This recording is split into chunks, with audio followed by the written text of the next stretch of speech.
What's up, XRP family? Thank you for joining the video. I hope you guys are having a great day. So thank you for joining. Here we have some good XRP stuff, some spicy stuff, guys, that will make you very excited for the XRP charts, because we are at end game. We are almost there to the beloved place, the promised place, because it's almost time. Now, enough talk, let's dig in. Before we do, don't forget to subscribe. I would really appreciate that. So let's dig in. The Chosen One tweeted out a nice piece of this documentary. You can go and watch the full documentary at the link. You can just go to the Chosen One's Twitter and you can go to this link to watch the full documentary. Now, I wanted to put your attention to one specific place where what Joel Katz is actually saying. Let's take a look. On the XRP ledger. Ripple's been focusing on private federated sidechains for central banks a lot because we think that's one of the most obvious immediate use cases. I think you'll probably see those in a couple of months, whether or not central banks will actually use them, but the technology will be there. And then I think seeing real centralized federated sidechains to provide features like DeFi is probably more like 6 to 9 months away. Very interesting, guys. So he says that they are working first on the central bank digital currencies, on that technology with federated sidechains. So a central bank can clearly use his own CBDC without interrupting any other blockchain. Now, this is huge from the XRP. Not many people know what this is all about. Not a lot of people understand what this is all about, because this is quite new stuff on the XRPL. So it's very, very interesting, guys. Let's take a look here. Pricing an ICO pre-sale for dummies. Take a look, guys, how this is put together. This is a very nice tweet from Digital Asset Investor. So let's take a look. You invest in a common enterprise with an expectation of profit. You're saying the way you look at most ICOs, they are securities. Correct. Are you planning now to make a clear statement on that? Because there seems to be a lot of confusion about whether anybody is going to get approved or not. Bob, I hope I just did. If it's a security, we're regulating it. Now, let me ask you a little bit about that exchange rate, because that's a crucial part of that sale. You said 2,000 for one Bitcoin if you get in early, because obviously there's a higher risk, and then 1,000 later. But that's kind of like fixed exchange rate. Who makes that decision, and why at that level? Why not 10,000, for example? Why not 100? Why not 10? Why not one-on-one?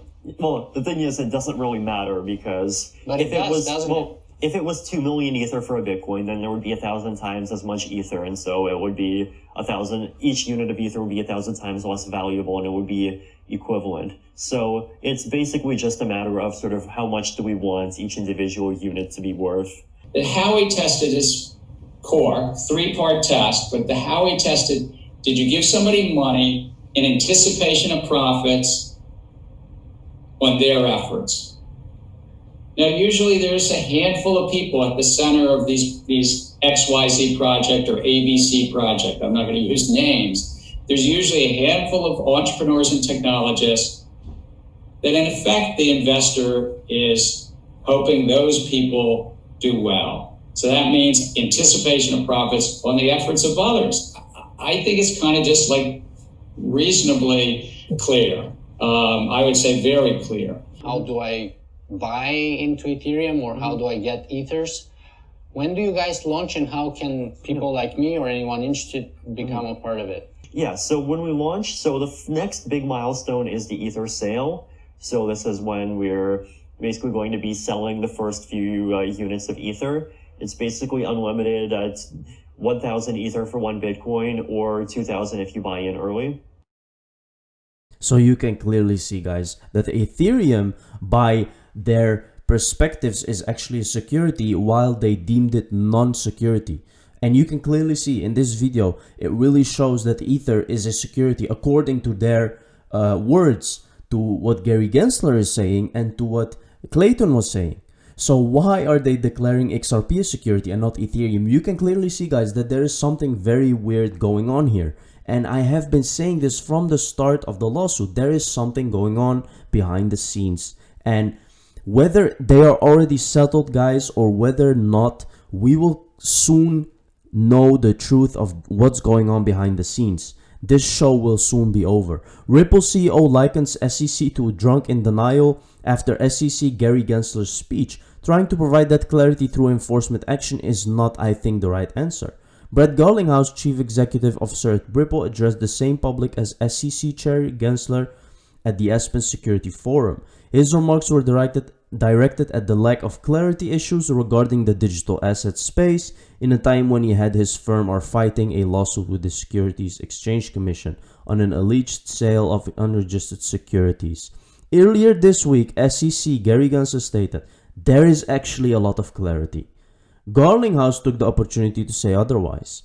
In my judgment, if you're dealing with an alcoholic that doesn't want to admit they have an alcohol problem, to say that we have certainty, we have clarity is like the alcoholic saying, "I don't have a problem."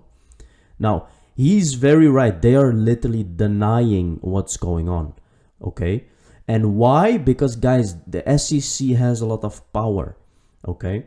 We can't keep saying it is clear when trying to make it clear through enforcement. You see other G20 markets like the UK, like Japan, like Switzerland, like Singapore, who have been very proactive and engaged. Now you have to understand that Ripple has been screaming for 5 or 4 years to get regulatory clarity, guys. So this is all a big show. Fed's Waller says he is skeptical a central bank digital currency would improve US payments. US Federal Reserve Governor Christopher Waller said on Thursday that many of the financial challenges that could be tackled by a CBDC are already being addressed by other policies, and he is skeptical the approach would improve US payments. Now guys, I think they already know what they're going to do. They're going to implement XRP as a good world reserve currency, and the US is going to be the main attraction, okay? They just don't want to say it yet. It's very obvious. We have to understand that by now. Hello, Basel III. Also, what do you mean? The board also affirmed the stress test results for one bank that requested reconsideration. So this is the link. When we press on it, the Federal Reserve Board announces the individual capital requirements for all large banks. Now this is very interesting because this shows us that we are getting ready for something very big. Those capital requirements ensure that the large bank tested will hold roughly $1 trillion in high quality capital, enough to survive severe recession and still be able to lend to households and businesses. Guys, be ready for the US dollar collapse. It's coming. Federal Reserve Governor explains why private sector can build a better blockchain dollar. Now you can clearly see that they're talking about CBDC. They're talking about using blockchain to make payments better. The private sector is already developing cheaper payments alternatives to compete with the banking system, Waller says. Hence, it seems unnecessary for the Federal Reserve to look at this. Look at how obvious this is. Hence, it seems unnecessary for the Federal Reserve to create a CBDC to drive down payment demands we see by banks. Look what they're saying. They already are developing a cheaper payment system for the banking system. Now, doesn't that mean that they're gonna use RippleNet or something similar? I think it's RippleNet, of course. So they can actually make payments better. But blockchain and distributed ledger technology aren't out of the picture yet. Guys, it's very clear. We are at endgame. We want the next generation of digital banking to be built right here in the USA, not pushed overseas. So that's why they are having this lawsuit now. To say that they have regulation, they have clarity, and to clear XRP from all this bullshit so they can start using it. Wake up, people. Crypto Mom, true decentralization is the only thing that will save DeFi projects. Hester Pierce of the US SEC, colloquially known as Crypto Mom, has warned of rampant shadow centralization within the DeFi sector. Speaking to outspoken DeFi watch Chris Black in an August 4 discussion, if you want to be decentralized, you really need to be decentralized, and that is going to put you in a different category from the perspective of regulators, because that's just something that we've dealt with before.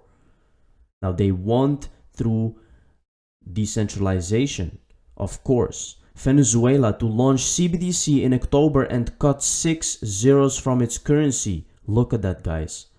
Countries are starting to rectify all the things that are wrong with their currencies and inflation and stuff like this because of CBDCs. The Central Bank of Venezuela will launch a CBDC in October alongside monetary redomination that will cut 6 zeros from the currency due to raging inflation.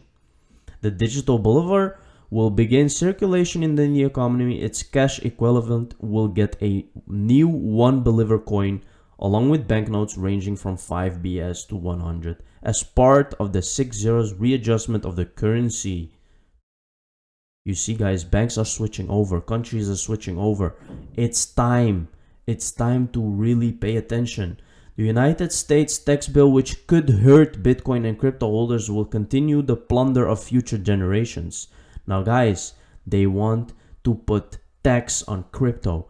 Don't forget that. They want to tax you because they are afraid of this. They don't want people going out there and not paying tax. So you have to be careful with this. We are grateful to Chairman Wyden for his leadership in pushing the Senate to address this issue. However, we believe that alternative amendment put forward Senators Warner, Portman, and Sinema strikes the right balance and makes an important step forward in promoting tax compliance. You see, they want to tax crypto because they're losing out on a lot of money. And that is what's going on right now. That is why they put regulations. That is why they tell you that Bitcoin is bad, because it's not taxed yet.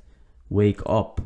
Ethereum network burns 395k ETH per hour after London upgrade. So the London upgrade took place yesterday, guys. Ethereum is being upgraded. An alternative counter called Ultrasound Money reports a total burn of 3,390 ETH, worth a whopping 9.5 million at the current ETH price, around $2,800.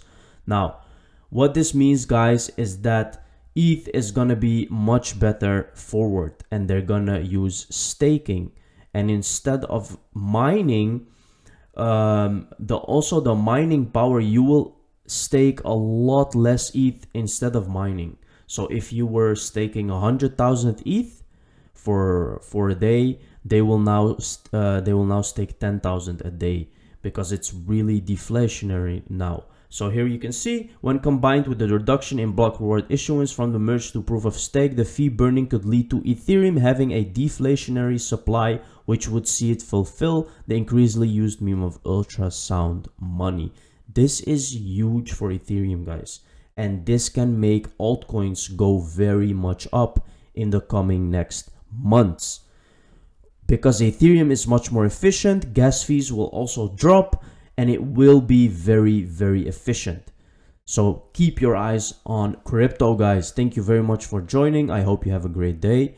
Don't forget to subscribe. See you in the next one. Cheers.